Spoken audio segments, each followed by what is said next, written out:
Welcome to this week's episode of Empowering Musicians Podcast. I am your host, Michael Manley, and I'm very pleased to be welcoming one of two musicians who have transitioned into arts leadership roles this month.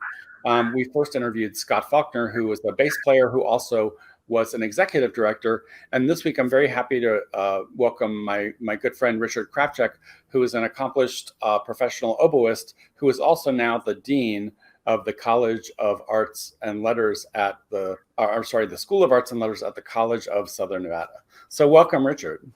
Thank you, Michael, for having me. Yeah, it's great to have you. And we go all the way back to Florida State, where we were briefly at school at the same time. And I remember you being a very focused doctoral student and on your way to being a professional oboist, which you then did. And so how did your career progress from there into academia?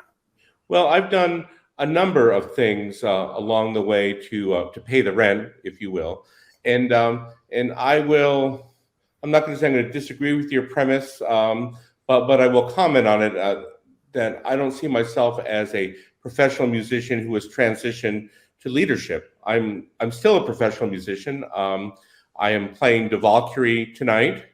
I am going to be playing some wonderful French orchestral repertoire next week in a different orchestra. At the end of April, I'm going to be doing premieres of two new concerti, one of which was created for me, and I just did a solo recital a week ago.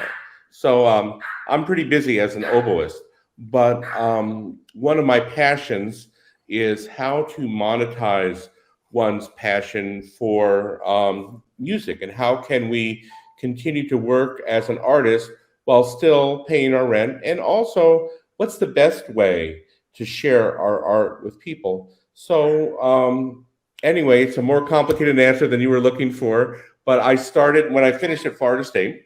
I did have a traditional academic career where I was professor of music at a number of schools, Luther College in Decorah, Iowa, South Dakota State University in Brookings, and I also took some time along the way to step away from the academy and only play the oboe full time. And what I have found is, for myself, I enjoy being part of the academy and I enjoy being a performer. And as someone who is in the academy, I found after a number of years that administration is a place where I felt like I can have a broader influence over many more students than I ever could in the studio or the classroom. So I was fortunate to be able to transition to administration, and I've had positions of increasing responsibility till I've landed here in Las Vegas at the College of Southern Nevada, and I couldn't be more thrilled with my current position. That's fantastic. I think, you're right about the idea of transition, and I do that myself all the time. And it's like, well, I'm a playing musician as well. I'm a working musician, and I'm doing other things. But I feel like sometimes we internalize this idea that, well, I'm not doing it full time, so therefore I'm not a musician. And one of the things that I'm struggling with myself, and also with the people I'm trying to reach with my podcast, is that we're all musicians, right? Regardless of what we're doing. So I think it was really good that you pointed that out. So you mentioned that you started out teaching, and you went to then into performance full time, and you're still performing and to this day. And how do you balance that, I guess, with those responsibilities? Is it hard? Well, it's hard to do well and easy to do badly. So I have to certainly be careful about my time, and I sleep less than some people. Yeah, but as an oboist, not only are we responsible for maintaining our playing and obviously learning whatever music we have coming up, but we fashion our own reeds. Right. And so I have to make sure that I stay on a good schedule for reed making. Wow, that's crazy. And so you mentioned helping artists monetize their passion, right? Mm-hmm. And that's something that I noticed, and one of the reasons why I wanted to start this podcast was that I spent a lot of years working on the labor side of our business, and I would just hear these horror stories of musicians who were just really exploited and really underpaid, and I think part of it was ignorance, right? Part of it is that they're not taught what their skill is worth in college. So what did you find lacking, I guess, in your own education in that realm that you wanted to change? Oh, everything. Okay. I was very fortunate to have had some of the best music education that money could buy at Eastman School of Music, at the Juilliard School, and then Florida State. So I was able to study, particularly in my lessons, with the greatest players of our time. So that was the best takeaway. I performed in some amazing ensembles, got really good experience that way, but no one ever taught me how to write a resume. No one ever taught me how to present myself at an interview or an audition. And more importantly, no one taught me that one can make a living as a musician in a number of different ways. One doesn't have to play in an orchestra. One doesn't have to only teach studio, whatever your instrument is, but we can make our living in a variety of ways. I mean, the skill set that I developed learning to be a good oboe player serves me well every day at the College of Southern Nevada, even though the decisions I make have nothing to do with the oboe, and they rarely have anything to do with music. Music is just one of the 20-something programs that I'm responsible for. Right. So in your work as a dean, like what does that actually entail? If we have folks who are interested in academia. Yeah, well, first of all, one needs to be the visionary leader of the unit.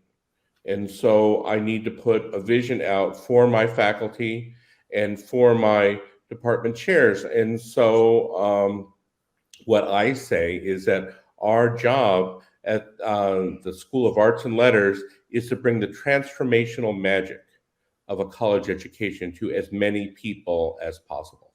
And it really is transformational magic. In my own life, my dad was a very bright guy, but he was a handyman that only completed the 8th grade. Wow. His dad was a janitor at the county courthouse. And yet I've gone on, because I've had this wonderful world-class education I was blessed with. I have played the oboe all over the world. I have traveled as much as I care to do, although I've got a few more projects happening. I'm hoping to have a recital in Cuba soon. Oh, wow. I just met with some folks from the Cuban embassy, and we're working out the logistics of that right now. And so I want, not that everybody needs to travel to China or Cuba or Czech or many of the places that I've been or would like to go, but I would like people to have choices in their lives. I would like people to be able to not be victims here, because without the ability to critically think, without the ability to vet truth from fiction, not only can we not be economically successful, but we can't be good citizens. And we can certainly see that in some of the political upheaval that we're experiencing, where people have not been good at critically thinking, perhaps, what their leaders are telling them. They haven't been good at vetting truth from falsehood. And so I see that as our function. That's fascinating. And how does that translate to an arts education within the College of, or the School of Arts and Letters? Great. Well, to be a good oboe player, or to be good at anything in the arts, not just music, we have to be really good at setting long-term goals. We have to be good at working in a steady fashion.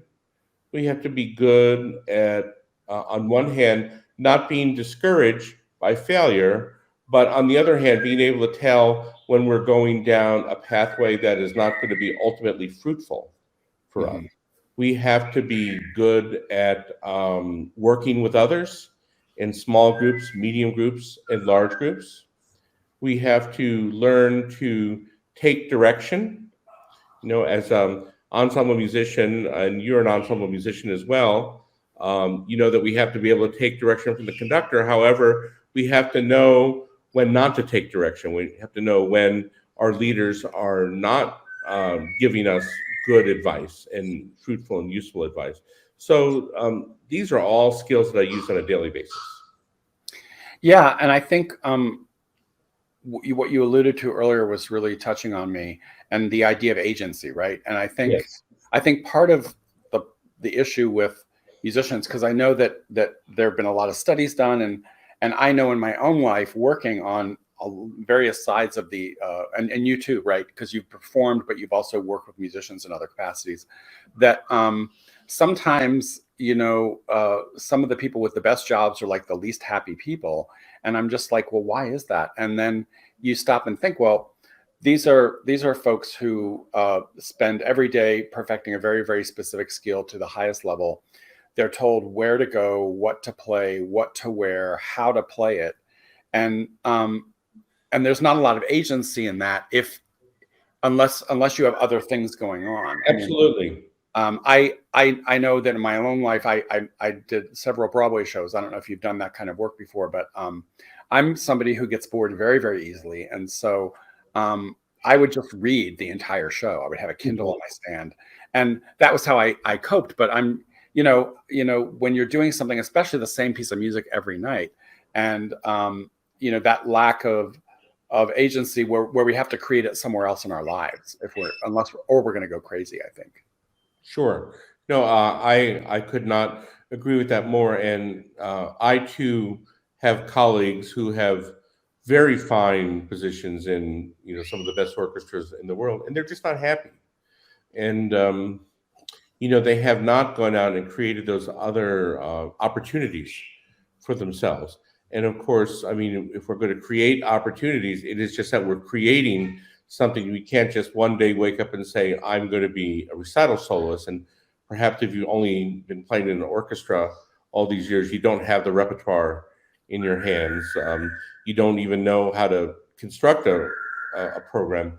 Or perhaps you're interested in sharing with young people, but you don't have pedagogical skills. Mm-hmm. So I've been fortunate along the way that I think it was mostly intuitively, because I don't remember anybody ever sitting me down and say, Richard, you have to have these skills out in the world. But I've gotten pedagogical skills. I've gotten some production skills. And I've even worked as an instrument repairman for a period of time. So, I feel like that I have prepared myself pretty well. And sometimes we're not preparing our students as well as I've been able to prepare myself. Yeah, so I want to dig into that a little bit. So when you're like, I'm thinking back about on my own academic career, and I was very focused on performance. Mm-hmm. And I had at Florida State, I guess in retrospect, somewhat recklessly changed my major from education to performance. And part of the reason I did that was that I had a very bad experience with marching band in high school. Mm-hmm. And I never wanted to be near a marching band ever in my life. And so when I was an ed major and I found out I was going to have to take all these marching band courses, I was like, no, that's not me. Of course, I could have gone into orchestral conducting or other stuff where education doesn't involve marching band, but I didn't know that at the time. And my focus was practice, get really, really good, and then magically something will happen, and I'll get a job or something. I'll get rewarded if I only get. Good luck with that. Yeah, and so that missing step B, right, is what we're not teaching, right? Right. And was that your experience as a student at Juilliard and Eastman? Yes, to an extent, but I always had a life outside of school. And let me go down a rabbit hole, if you may indulge me for a moment, about marching band. So as an oboe player, after high school, I had no experience with marching band until one day I woke up and found myself as the band director at Canoga Park High School. Wow. In the San Fernando Valley. where they loved marching band, but they weren't very good at it.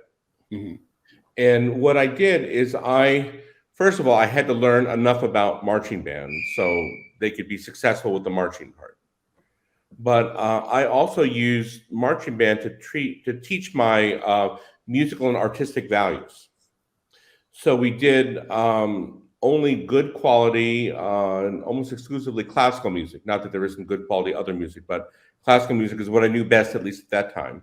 So we did shows of classical music, and I saw it as really all the movement on the field should have been a kinesthetic representation of what the music was saying. So when we were developing our movements, I would sit and have sessions with the students. What is this music trying to communicate? And I would even take them to the LA Phil when they were playing the music that we were playing. Oh, wow. And the students were always so cute about it. They would say, "Boy, they're playing our music." That's great. Well, it sounds like you were a really fun band director. So. And so, not to get too much into the guy, you must succeed at sports type things, but I will. We were the Los Angeles City marching band champions 5 years in a row. Wow, that's amazing. And I knew virtually nothing about marching band when I took that job, but I like to think I knew something about arts, and several of those students have gone on to be very successful. One of our students, particularly Anthony Almendarez, is an award-winning filmmaker and composer and trumpet player, and and that was his background. I've had other students be extraordinarily successful. Lulu Aguilar is now involved as a public school teacher, and her bands have also been championship bands. And so I think that kind of background, we can use marching band to teach. Unfortunately, sometimes marching band becomes an end into itself. Yeah. And we're not teaching anything musical or anything artistic. It becomes sort of mindless athletics / gymnastics. Yeah, and that was closer to my experience. And yeah, I'm sorry to know that. Yeah, I was kind of castigated by my band director because I had to miss a parade to audition for All State Orchestra. Whoa. That was the kind of culture we had. So. Yeah, and obviously that's beyond ridiculous. Yeah, so hard to hear that. Yeah, but anyway, so I just forged on, and I didn't have really good advice, frankly. I mean, I had some really good experiences at Florida State, and I learned a ton about orchestral style from my teacher. But I had a lot of interest in writing and English, and I was in an honors program, and I was going to double major, and my teacher just kind of talked me out of it. Oh, I'm sorry to hear that. Also, that would have been a great experience. Yeah, and I think one of the things that I've learned in my career, and also with the job market as it is today, is that being a specialist as an undergrad is the wrong approach. Like, we should really be generalists. Absolutely.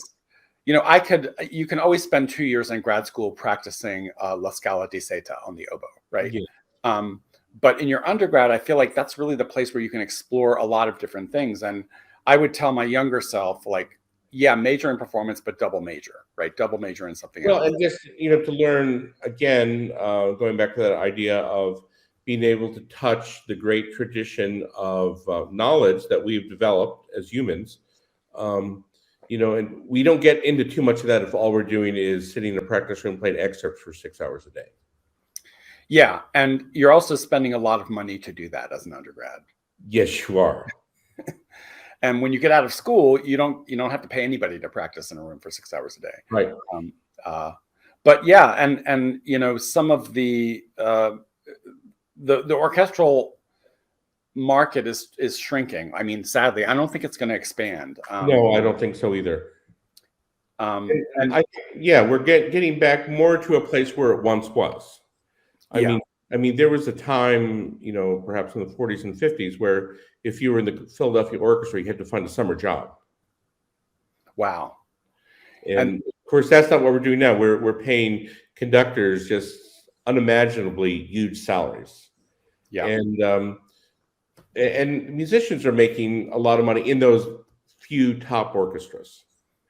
But then it's become unsustainable, down the road. I mean, how, the Las Vegas Philharmonic, which is a terrific orchestra, of course, is not a full-time Yeah. orchestra. And if they tried to be a full-time orchestra, I fear they would go the way of many other regional orchestras.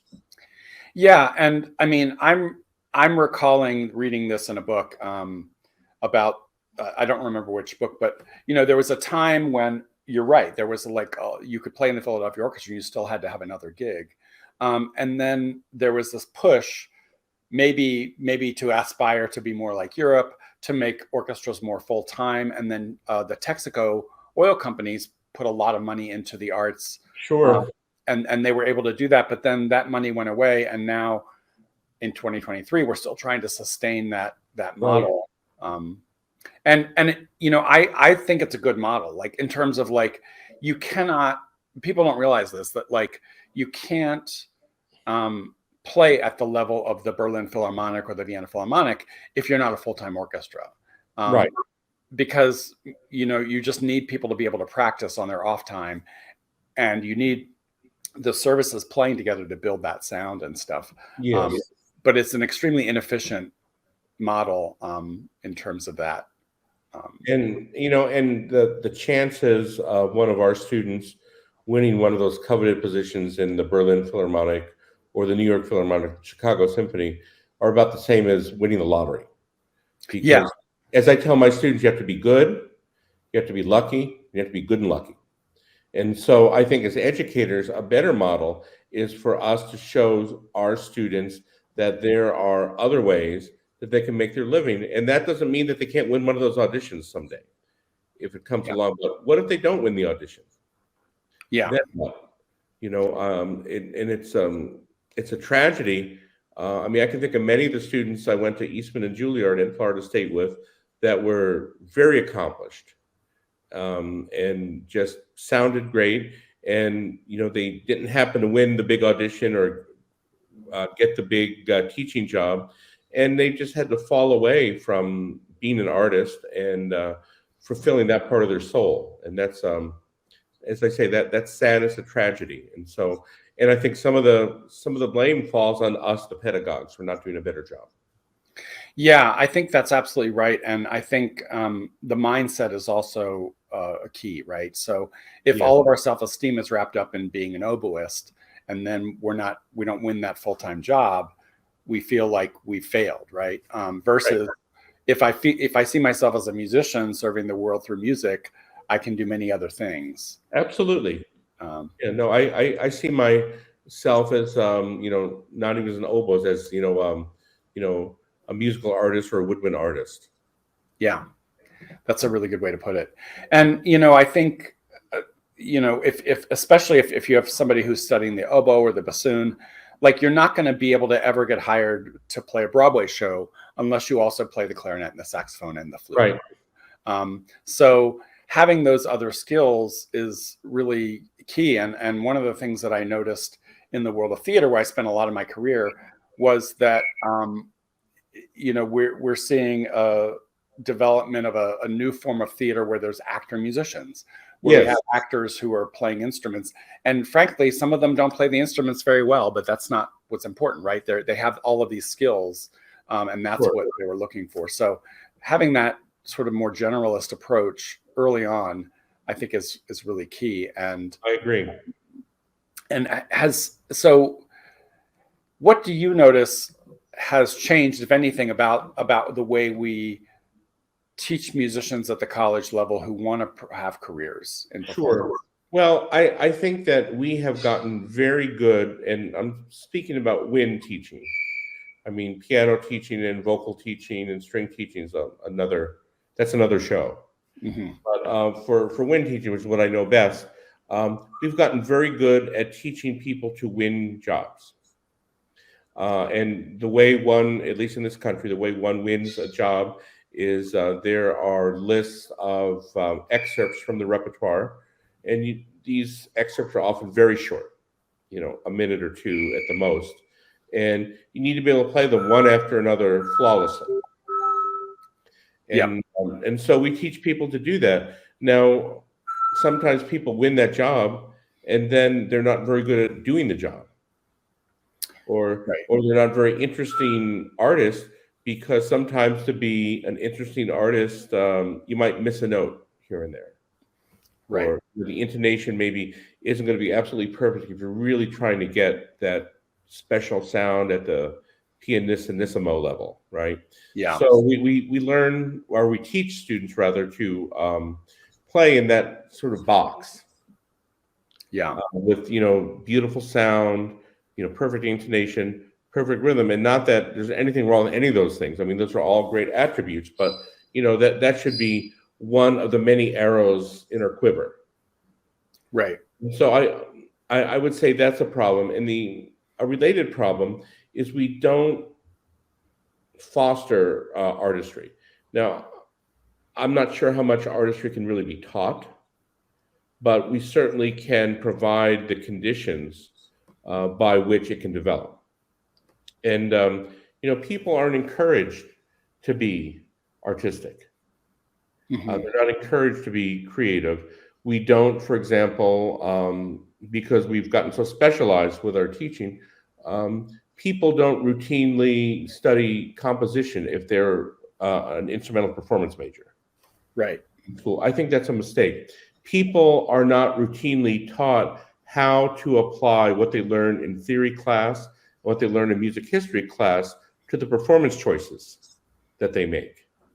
I think that's a mistake. We play the excerpts the way our teacher tells us we need to play them so we can win the job. Yeah. Yeah. And I've talked about auditions before, and that whole process, and how that is much more like an athlete than it is an artist in a lot of Sure, ways. absolutely. And I'm actually taking some auditions upcoming, and I'm doing it because I really find having that goal really motivates me in a really positive way. But I'm aware of the fact that this is, I want to retain my musicianship and artistry, and not just get in the mode of trying to just focus on the mechanics. And it's really easy to do that when we're preparing. Oh, absolutely. But you're right. It's not that creative, and we don't foster that artistry. And so for you, what does artistry mean, I guess, when you're talking about it in that term? Well, it's another lens through which we interpret our world. Yeah. We certainly know what a visual artist is, and a visual artist, is not about only creating a photographically perfect image on the canvas, right? Right. They want to paint or draw in a manner that makes commentary on something about the human experience, the Right. political situation, just the human emotional situation, maybe some element or occurrence from the past. To me, what we do as musicians is no different than that, but except that rather than using paint or charcoal, we're using sound. Right. So it's about what you're communicating. It's not how you're communicating. It is. And the other complicating factor, for lack of a better term, is unless we are composers who only perform our own music, we have pre-composed music that we're working with. And so there's always that question, should we perform with total fealty to what we believe the composer's intentions were? Should we use the music as a point for departure to tell our story? Should there be some combination of those two factors? And I don't know that I've settled that question for myself entirely, except I do know that for myself, not to say that I want to impose this on the rest of the world, mere fealty to the composer's intentions, and the performance practice, frankly, of the time is not enough. And that's not to say that our performance shouldn't be informed by performance practice of the time. I think playing a Bach sonata in the manner of a Schumann sonata would be a little off-putting for most of us. Yeah. But within the appropriate, for lack of a better word, performance practice in that Bach sonata, what can we find to say that's different or unique or really solely ours that other people haven't said? And that's how I try to approach things. And I also an important element for me is the creative spark that happens in the spur of the moment. For example, the recital that solo recital that I just played on the 20th, I had my absolutely amazing, fantastic, can't say enough good things about pianist Johann Botes flew in to perform with me. And I told folks at the recital that Johann and I never rehearse. We play through things and we think about some possibilities, but we have no idea what we're going to do when we hit the stage. And Wow. I think that there's a creative energy that comes from those spur of the moment performance decisions. Yeah. That is, I think it's uplifting to the audience. Yeah, it makes for a really exciting performance, I'm sure. Yes. Yeah, one of my greatest joys was playing in a wind quintet, and we did some competitions and had a couple gigs that basically covered our airfare. But when you're in that chamber music situation, you have a lot of agency and you have a lot of Right. creative control. And one of the things that I think is not taught enough is how to collaborate as a chamber musician, which really is what you need to be an orchestral musician or an opera musician or any musician. Sure.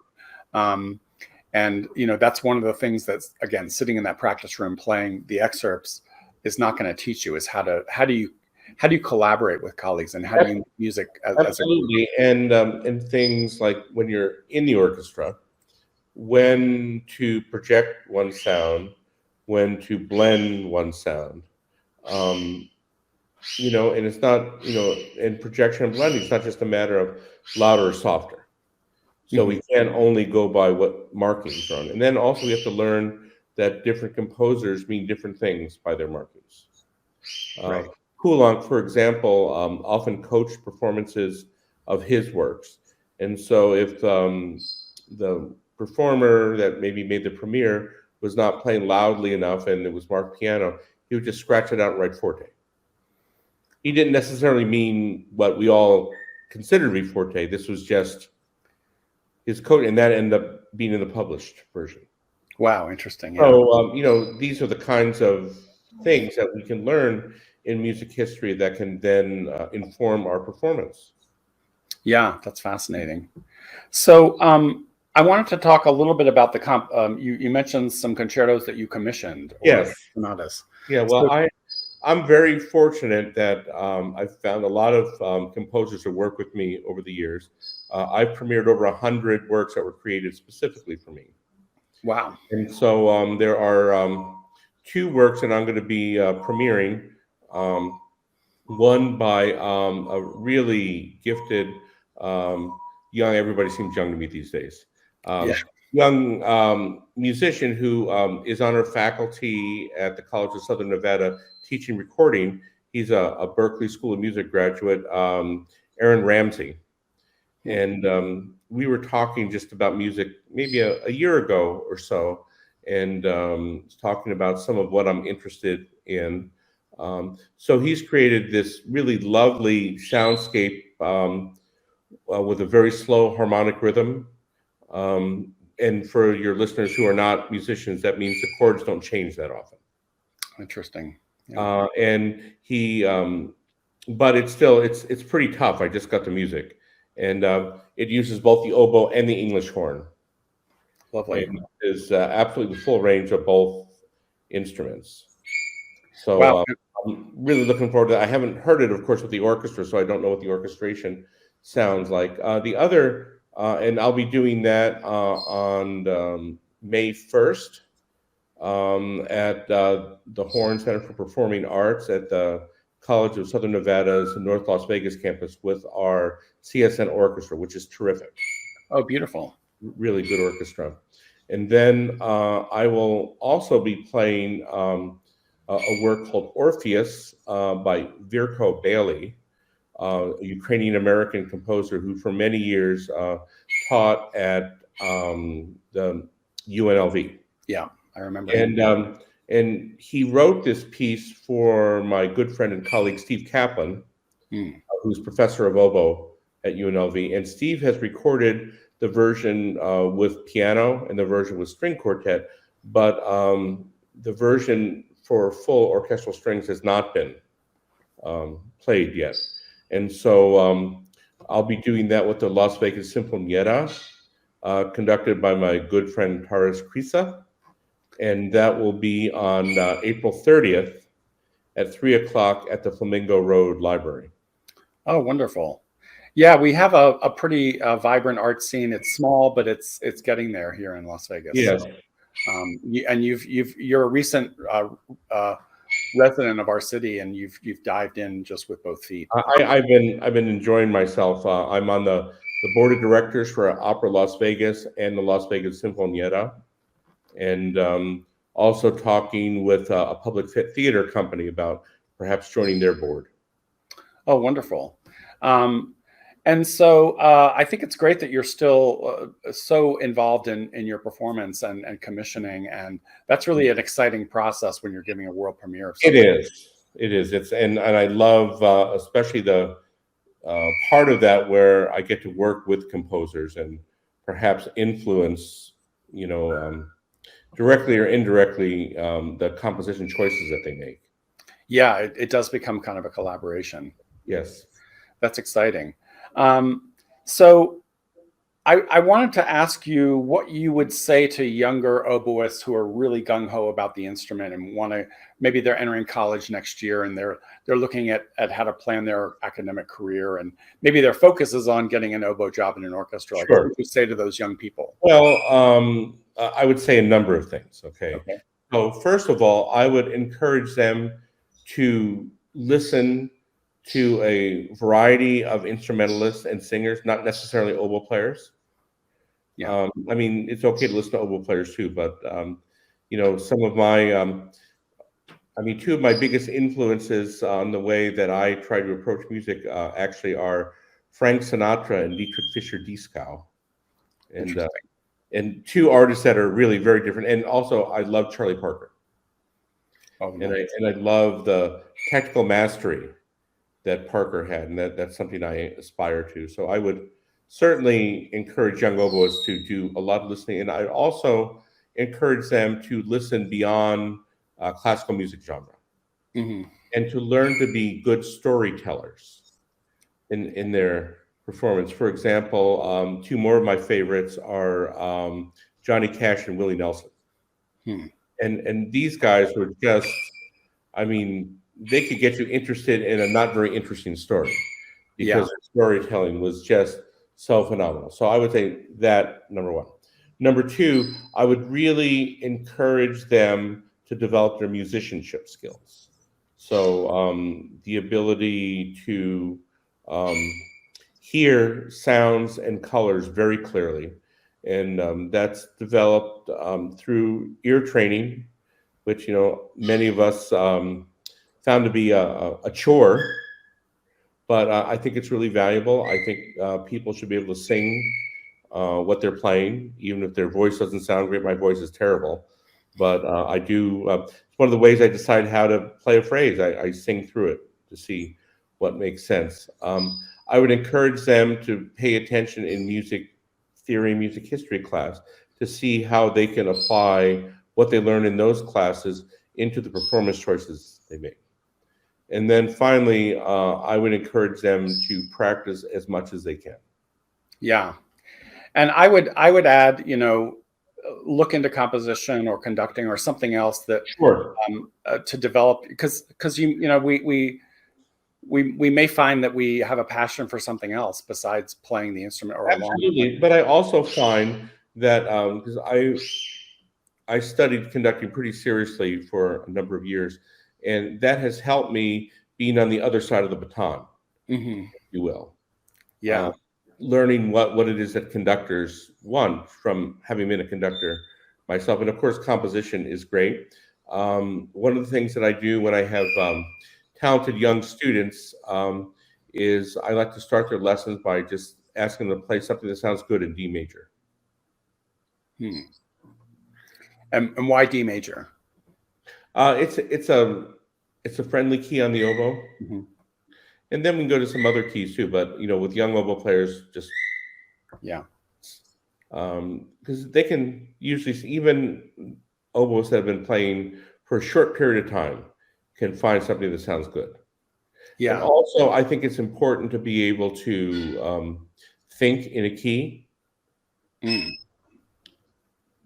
what does that entail in your view? Well, because of course the tonic or the home bass note, if you will, of a key is the note with the least intensity. And then as we get further and further away from that note harmonically, those notes have more tension. And so one of the things that we should be doing, I believe, when we're playing, certainly when we're playing tonal music, is we should be conscious of that pull. And just like somebody who is a skilled orator can read a poem and rip our hearts out. Right. And somebody who's not good at it and perhaps puts the wrong emphasis on the wrong syllables, not so much. Yeah, exactly. That's part of our jobs as interpreters. Yeah. Well, and you said something that resonated with me, which was the idea of learning from people that are outside your instrument. And, Sure. I've learned, in some ways, I've learned as much, I won't say more, but at least as much about my craft from non-French horn players. Sure. And I had the ability to coach chamber music with Sam Barron and with Ronald Roseman. Oh, fantastic. Tom Knifinger was one of my chamber music coaches at Juilliard. I learned a tremendous amount from him. And also, he was a great model of warmth and humanity. Yeah. Yeah. And just learned a lot about music from him, but also a lot about how to communicate about music from him. Sure. And so, I think that's so important. And I think that's really good advice for young musicians. And how do people find you if they want to connect with you on social media or through your email, or what's the best way to reach out? Okay, well, my personal website is richardkravchak.com. Okay. And I've got some videos up there of my work. And there's a contact page. People can also reach out to me at the College of Southern Nevada, richard.kravchak@csn.edu. Okay, great. And then you're also on Facebook and other sites. I'm on Facebook and Twitter and all of that. Perfect. Well, I want to thank you for sharing your time with us, and I look forward to not only seeing you soon, but hopefully making music with you soon. I know we played a concert recently together, and so that was fun. And thank you so much for sharing your time with us here today on Empowering Musicians Podcast. And if you're not part of our Empowering Musicians Podcast Facebook group, please search and send me an invitation. I'll be happy to add you to our group. And looking forward to seeing Richard again soon. And thank you again. Thank you, sir. Great. And we'll see everybody next week. Take care.